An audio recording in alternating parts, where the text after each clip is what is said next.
I just started recording, so forgive me if this is not the most articulate video. I'm just really shocked right now, and I'm not too sure how to just process all this. But apparently it happened. Like, I didn't think it would, but it did. It happened. I've been seeing the World War III memes going around. I was seeing the memes, I saw the trends, I thought they were funny, but I didn't really think anything of them. Until this morning, when I wake up, I went down to get the mail, and I received this in the mail.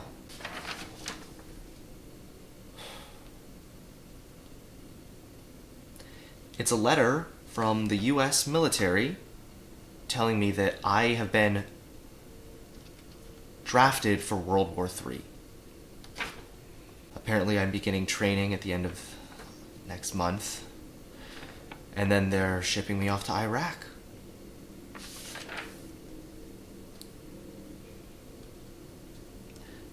I didn't even know the draft was still a thing.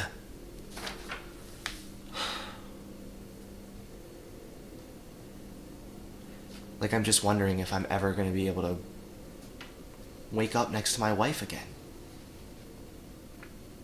I'm going to miss the birth of my son.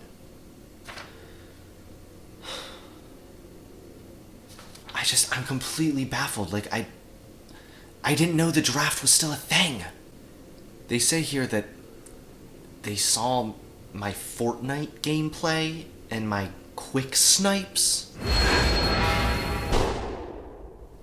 It's all coming back now.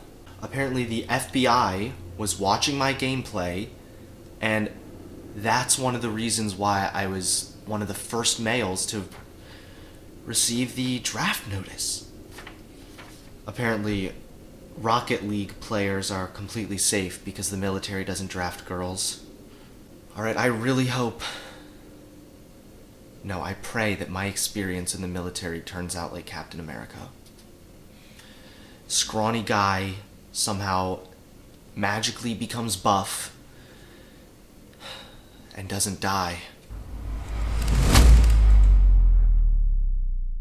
What's up, everybody? It's your favorite gay-looking soldier, Hunter Avalone here, back with another video.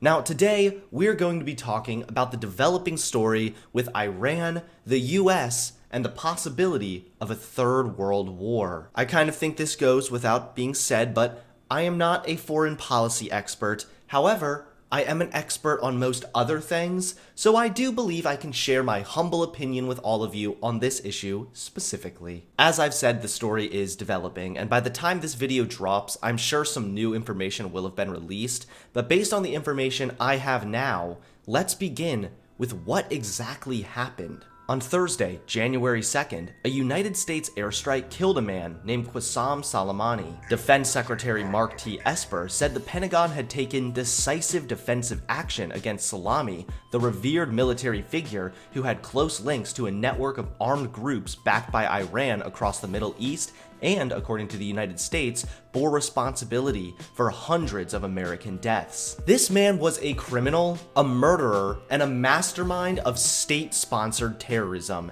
He needed to be dealt with, and President Trump took matters into his own hands. The defense secretary also said that General Salami was actively developing plans to attack American diplomats and service members in Iraq and throughout the region. So despite liberals' claim that Trump started a war, it appears that the US took measures to prevent a war rather than start one. Iran confirmed the death of one of its most active military figures and vowed revenge against the United States, calling it an act of aggression and terrorism, according to the Washington Post. Only a few short days later, Iran did just that.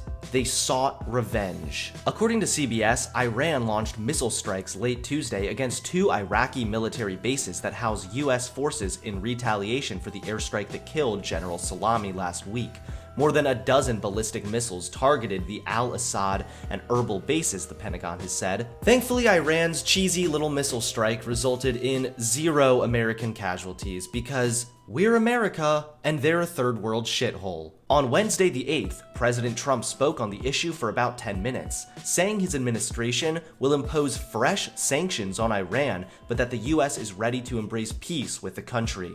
At this point in time, Iran is reportedly standing down, according to Trump's statement. Now, this mess was greeted with a lot of interesting reactions. As soon as the news broke that Trump had taken out one of Iran's top generals, everyone magically became a foreign policy expert. The left was angry and called Trump irresponsible, but I think a lot of the left was just angry because Trump did a thing. Anyone authoritatively claiming that Donald Trump actually did something wrong is an idiot siding with a literal terrorist over the scary orange man. A lot of the right is praising Trump, and in this case, I'm one of them. I like what Trump did. I'm glad we took out a filthy terrorist. But this is not a black and white issue. Trump didn't necessarily do anything wrong or right. Only time will tell if Trump's decision was a good one or a bad one. On its surface, this definitely seems like a good move. I mean, we took out a goat-screwing terrorist. I'm not gonna complain. But there are a lot of moving parts and unintended consequences, especially when dealing with Middle Eastern affairs,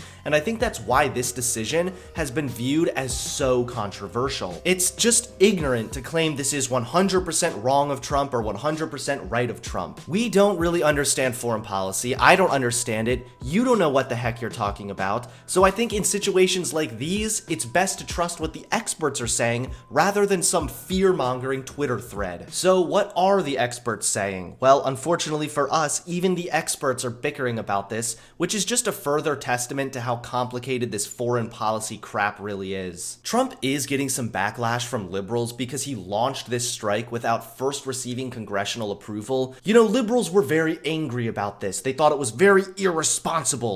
But never mind the fact that Obama launched over 2,000 strikes on Iraq and Syria without congressional approval. But you know, that doesn't matter because Obama isn't Trump. However, this is where we meet more complications. According to Business Insider, because the president did not seek or receive authorization from Congress to strike Iran, he must show he acted to defend US forces or the nation to be in compliance with US and international law. But reporting from the New York Times indicated that the underlying intelligence for the strike was razor thin. New York Times reports that one source told them there wasn't evidence of an imminent attack on US interests that could kill hundreds, as the White House had said. Of course, it's hard to know who to believe when everything is so chaotic and so many people hold anti-Trump bias to the point of nearly lying to make the president look bad. However, it definitely appears that the communication throughout the White House was insufficient and arguably irresponsible considering the size of the attack and the potential wave of consequences. Several congressional lawmakers have voiced their dissatisfaction with the administration's briefings on the strike against Salami, USA Today reports.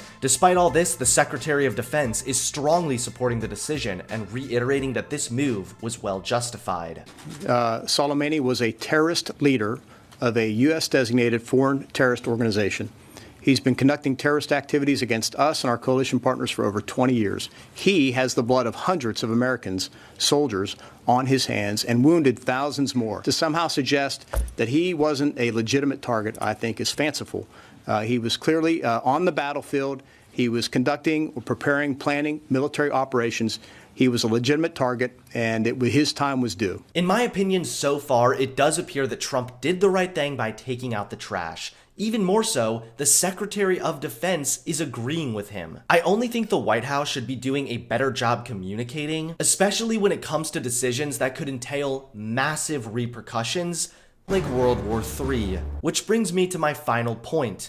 Is World War III going to happen, and when are we all